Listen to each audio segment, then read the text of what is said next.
Assalamu alaikum wa rahmatullah wa marhaba bilga al-muslimin. Que l'on soit marocain ou algérien, que l'on soit d'un camp ou l'autre, il y a une vérité que l'on ne peut ignorer. On ne peut pas se cacher cette vérité. Il ne faut pas se voiler la face. Cette escalade militaire, ces provocations actuelles entre le Maroc et l'Algérie ne profitent à personne. Maroc Hebdo se fait pirater. Le budget militaire algérien qui explose. Le Maroc qui investit dans des armes de plus en plus dangereuses pour toute la région. Des drones turcs à Kinsi très dangereux. Des drones surpuissants, capables de tirer des missiles supersoniques. Donc il faut être honnête, franc, lucide. Il faut analyser cette situation avec beaucoup de recul, sans tomber dans les passions et sans prendre parti. Aujourd'hui, on va parler ensemble de la livraison des drones Akinci de la société Bayraktar, une société turque. Une livraison de drones prévue en février 2025 pour le Maroc.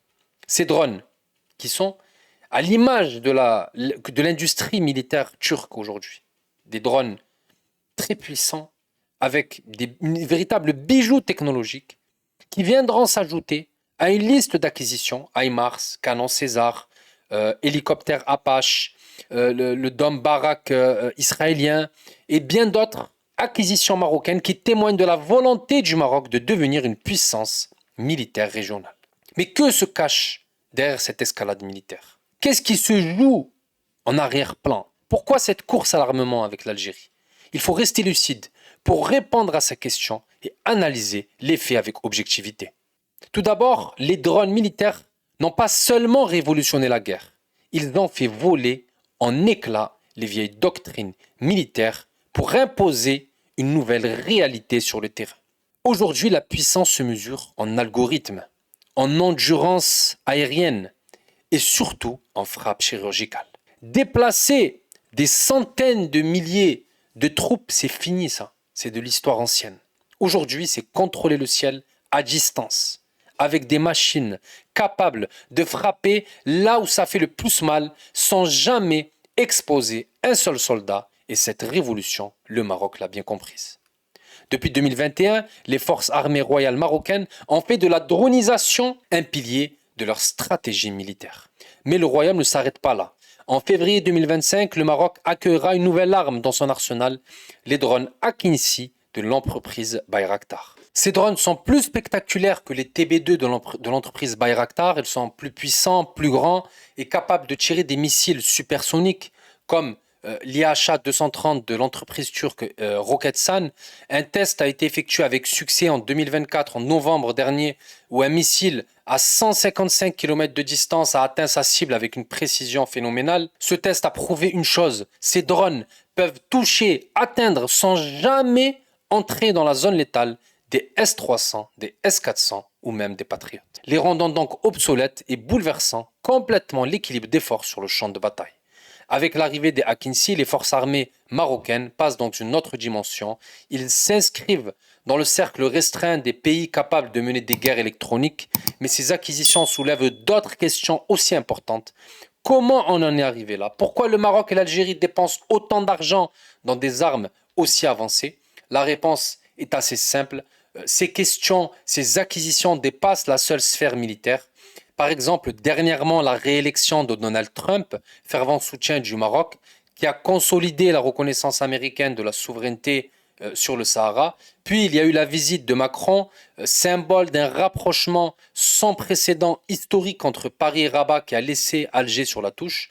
À cela s'ajoute la montée en puissance du partenariat stratégique entre le Maroc et Israël, un levier qui renforce considérablement le Maroc sur la scène régionale. Chaque succès marocain est perçu à Alger comme une provocation et chaque humiliation subie par l'Algérie appelle à une riposte. Donc, qu'est-ce qu'on doit comprendre? Ces drones turcs Bayraktar, ces drones donc Akinci, aussi impressionnants soient-ils, ne sont que la face visible d'un problème bien plus important.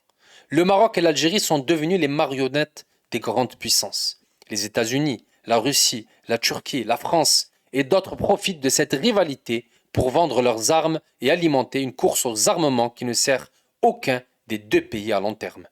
Pire encore, cette militarisation effrénée, détourne des ressources colossales qui auraient pu être investies dans le développement économique et social. Cela nous mène à une région de plus en plus instable, de plus en plus dangereuse. Quand le Maroc s'arme, l'Algérie surenchérit. Quand l'Algérie se raidit, le Maroc renforce sa diplomatie agressive. C'est un cercle vicieux, c'est un piège. Les deux pays sont tombés dans le même piège. Et ce cercle vicieux est alimenté par des discours nationalistes, par de la propagande médiatique d'un côté comme de l'autre. Le roi du Maroc, jadis partisan du dialogue avec les frères algériens, a durci le temps face à une caste politico-militaire algérienne enfermée dans ses illusions. Également, Nasser Bourita a également pointé du doigt l'escalade dangereuse. Et Bourita est allé jusqu'à mettre en avant la force pour régler ce conflit. Donc, les paroles douces, les paroles fraternelles du côté marocain d'hier ont laissé place à des critiques dangereuses. En face, Alger ne fait qu'aggraver son isolement par des provocations qui trahissent une faiblesse stratégique. Mais il faut faire attention, cette dynamique peut se retourner contre le Maroc. Le Maroc n'a aucun intérêt à ce que le régime militaire algérien soit humilié. Nos pseudo-alliés comme les États-Unis ou la France n'ont aucun intérêt à voir un Maroc trop dominateur. Leur vrai objectif est de maintenir une tension permanente, un statu quo, pour mieux vendre leurs armes et pour préserver l'influence dans la région. L'escalade militaire, donc, n'est pas un choix, même pour le Maroc. Le Maroc n'a pas le choix de l'escalade militaire. Elle lui est imposée. Elle lui est imposée par qui? Par ce jeu d'échecs où nous sommes à la fois des joueurs et des pions. Quelle est donc la solution? La solution, c'est construire une industrie de défense nationale solide, indépendante et capable de nous libérer de cette dépendance toxique aux importations. Mais cela prend du temps. Et le temps, le Maroc et l'Algérie ne l'ont pas tant que les tensions continueront. Voilà pourquoi cette course au drone n'est pas seulement une question de puissance militaire, mais c'est une démonstration de ce que signifie la géopolitique. La géopolitique, c'est des décisions qui sont prises à Washington, à Paris, à Londres, qui dictent l'avenir de Rabat et d'Alger. D'un point de vue technologique, on peut aussi se poser des questions par rapport à ces drones turcs, aussi révolutionnaires soient-ils. Combien de temps avant qu'ils ne deviennent obsolètes? Ils ont rendu caducs des systèmes légendaires comme les S-300 ou les missiles patriotes, mais le progrès technologique, le progrès militaire est une course sans ligne d'arrivée. Une nouvelle révolution technologique émergera dans quelques années et ces drones finiront eux aussi au musée. La solution est en théorie très simple, mais très compliquée à mettre en place. C'est la coopération. Alors, on va me dire, oui, c'est utopique, la fracture, ce qui divise le Maroc et l'Algérie, c'est trop profond, trop important, mais l'histoire nous a toujours prouvé le contraire. Les États-Unis et le Japon, ennemis jurés après Hiroshima, ces nations ont réussi à surmonter des décennies de haine pour construire des partenariats stratégiques très importants aujourd'hui. Pourquoi le Maroc et l'Algérie ne pourraient-ils pas faire mieux? Parce que l'ironie du sort, c'est que nos deux pays ont bien plus en commun que les États-Unis et le Vietnam et les États-Unis et le Japon. D'ailleurs, on a bien plus à gagner ensemble qu'en se tournant le dos. L'Algérie, riche de ressources naturelles, l'Algérie qui est quasiment l'un des plus grands pays au monde. De son côté, le Maroc excelle dans les services, dans l'agriculture, dans l'industrie. Donc les économies sont assez complémentaires. Les cultures sont complémentaires car on a quasiment la même culture, la même langue, la même religion, la même donc géographie, le même climat, les mêmes défis, la même histoire. Imaginez que l'on se base et qu'on fait de tous ces points communs une fondation et que l'on construit des zones franches pour le commerce, pour des routes commerciales qui relieront l'Atlantique à la Méditerranée. Imaginez le Maroc et l'Algérie créer des projets touristiques communs pour valoriser notre patrimoine. Donc les possibilités sont immenses, elles sont nombreuses, mais tout cela est bloqué par notamment, il faut le dire, il faut reconnaître la réalité, notamment par le régime militaire algérien qui a de nombreuses années, par peur et par crainte, parce qu'il n'avait pas assez confiance au régime marocain, le régime algérien est resté enfermé dans une logique donc de peur et de domination. Mais aujourd'hui, qu'est-ce qui se passe? C'est une région fragmentée, affaiblie, où deux géants se sabotent mutuellement au lieu de construire ensemble. Ce n'est pas seulement irresponsable, ce n'est pas seulement puéril, stupide, c'est même suicidaire.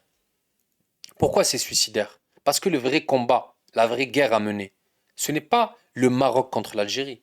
Le vrai combat, c'est contre la pauvreté, c'est contre la corruption, contre le sous-développement et surtout, le plus dangereux, c'est contre l'influence étrangère qui dicte nos choix, qui supprime notre culture, qui nous fait oublier notre histoire, qui nous sommes, ce que nous avons été. Mais pour mener ce combat, pour préserver ce que l'Algérien, le Marocain et le Tunisien, le Mauritanien ont leur essence, il faut un courage politique que nos dirigeants des deux côtés semblent incapables de trouver. Barakallahu fikum, Allah jazikum bi khair. Wassalamu alaikum wa rahmatullah.